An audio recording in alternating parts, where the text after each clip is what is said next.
Lorsqu'on fait de la longue exposition, que ce soit pour un paysage nature ou encore pour un paysage urbain, vous le savez, il y a deux filtres qui ont leur importance, c'est-à-dire un filtre polarisant, de même qu'un filtre de densité neutre pour augmenter notre durée d'exposition. Aujourd'hui, si vous vous intéressez à la longue exposition, vous allez adorer le système que je vais vous présenter. C'est un système de la part de Freewell et c'est un système qui réunit en un seul filtre ou en un seul système, si vous voulez, les deux filtres que je viens de mentionner. Et ce système est basé sur un volet évolutif, sur un volet réactif. Il offre une belle polyvalence et surtout, c'est un trésor d'ingéniosité. Je pense que vous allez adorer la découverte de ce système-là de Freewell. Voilà donc ce qu'on examine maintenant.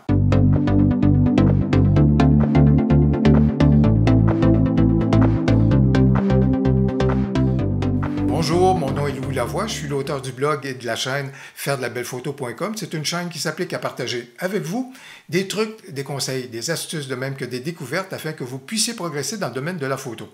Si vous aimez des vidéos comme celle-ci, n'hésitez donc pas à cliquer sur j'aime et surtout, n'hésitez pas à vous abonner. Les photos que je vais vous présenter pour le reste de la vidéo, ce sont des photos que j'ai captées aux chutes de Plaisance. Les chutes de Plaisance, on les retrouve dans l'Outaouais ou en fait dans la portion qu'on appelait anciennement la Petite Nation. C'est un endroit qui est merveilleux à découvrir. Ça fait quelques fois maintenant que j'y vais dans des situations hivernales et j'adore la photo qu'on est en mesure d'y faire, mais c'est certainement un lieu à découvrir également en période estivale, de même qu'à l'automne. Et j'aimerais remercier Freewell pour l'envoi de ce système que je vais vous présenter dans quelques instants, mais comme à l'habitude, cette vidéo n'est pas commanditée par Freewell et les observations que je vais vous présenter sont les miennes.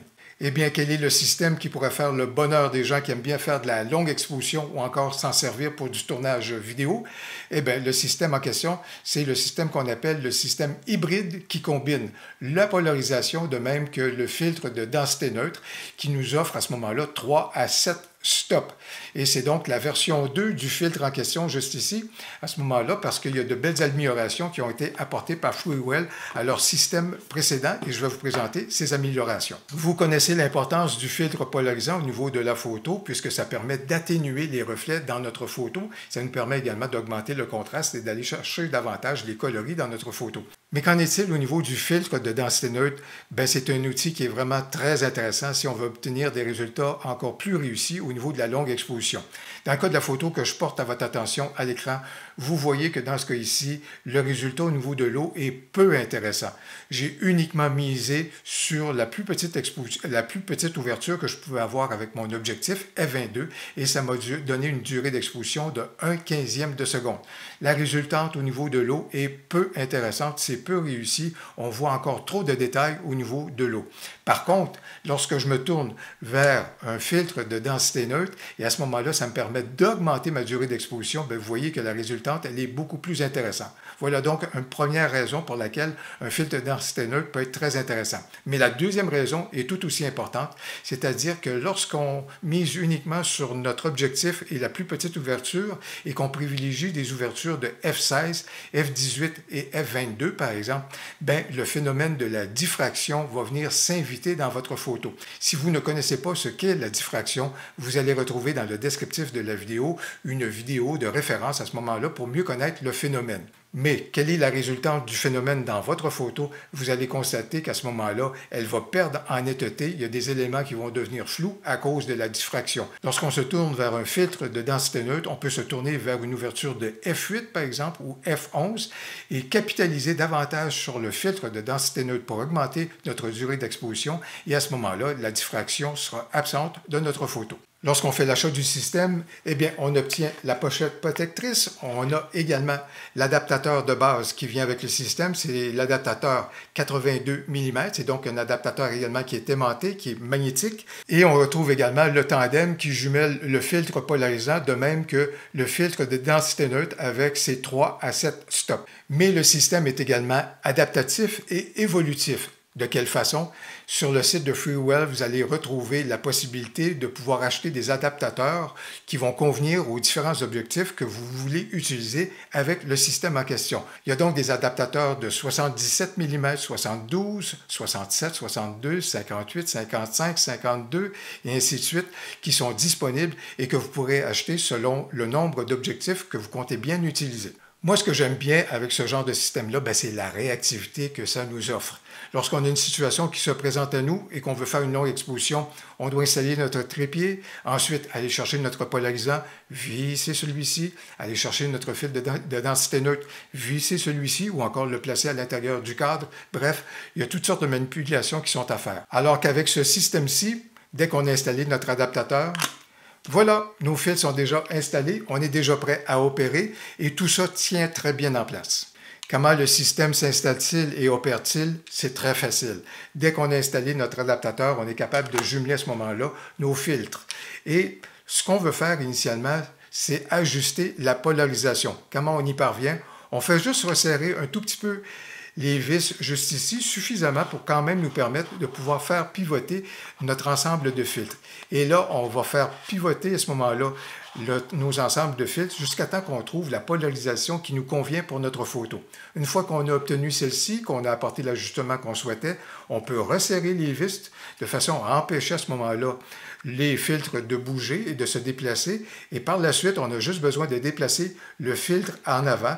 Et ça, à ce moment-là, c'est notre filtre de densité neutre et ça nous permet de naviguer de 3 à 7 stops. Jusque maintenant, je vous ai parlé du volet évolutif du système, de même que du volet réactif de celui-ci, mais il y a également une belle polyvalence qui est possible. C'est-à-dire que autant le système nous propose polarisation et filtre de densité neutre, mais il y a également le fait qu'on est capable de jumeler d'autres filtres à ces deux filtres-là.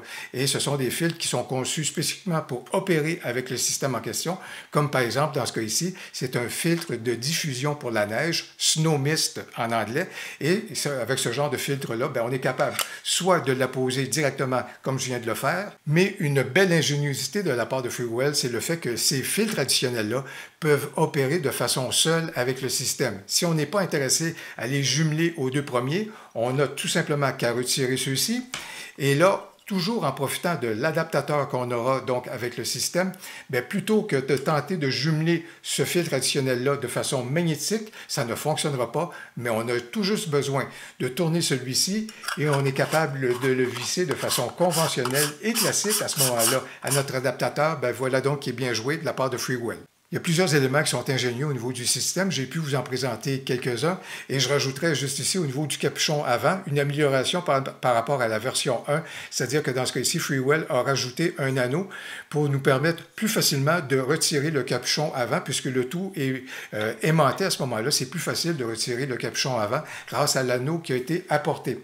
Un autre élément qui est très ingénieux et astucieux, c'est le capuchon arrière, sur lequel on retrouve la lettre B d'un côté et la lettre A de l'autre côté. Commençons par la lettre B. Pourquoi la lettre B? B pour back. Back, ça veut dire l'arrière. L'arrière de quoi? L'arrière du système. Alors, si je mets la lettre B vers l'extérieur à ce moment-là, le capuchon devient le capuchon protecteur au niveau du système. Voilà qui est ingénieux. Mais si je pivote le capuchon arrière et que je privilégie la lettre A, A pour adaptateur. Ça veut donc dire que lorsque mon adaptateur est ici et que mon objectif est à découvert, à ce moment-là, en privilégiant le A vers l'extérieur, ça devient donc le capuchon protecteur au niveau de mon objectif. Au niveau des photos que j'ai prises aux chutes de plaisance, ça m'a permis de valider deux éléments. Les photos des chutes que j'ai prises, je les fais avec une distance focale de 18 mm sur un petit capteur, un capteur APS-C, et jamais dans mes photos, j'ai pu percevoir quelques vignettages que ce soit qui seraient imputables, si vous voulez, à la présence d'éléments métalliques liés au système à ce moment-là et qui auraient fait leur apparition dans le cadre de la photo. Alors de ce côté-là, pas de souci, et je vous dirais que FreeWell a pu faire des tests sur un plein capteur à ce moment-là et a pu aller jusqu'à 16 mm sans avoir aucune présence de vignettage liée à la présence d'un système de filtre comme celui qu'on a examiné aujourd'hui. Deuxième élément, c'est que dans les originaux de mes photos, je n'ai jamais constaté d'éléments chromatiques qui auraient fait leur apparition liés au système de FreeWell. Les effets de coloration que vous avez pu observer dans mes photos sont des éléments que j'ai apportés au moment de mes retouches. Dans le descriptif de la vidéo, vous allez retrouver un lien pour vous permettre de mieux connaître le système de FreeWell, un système que j'ai trouvé évolutif, réactif, avec une belle polyvalence et surtout un trésor d'ingéniosité.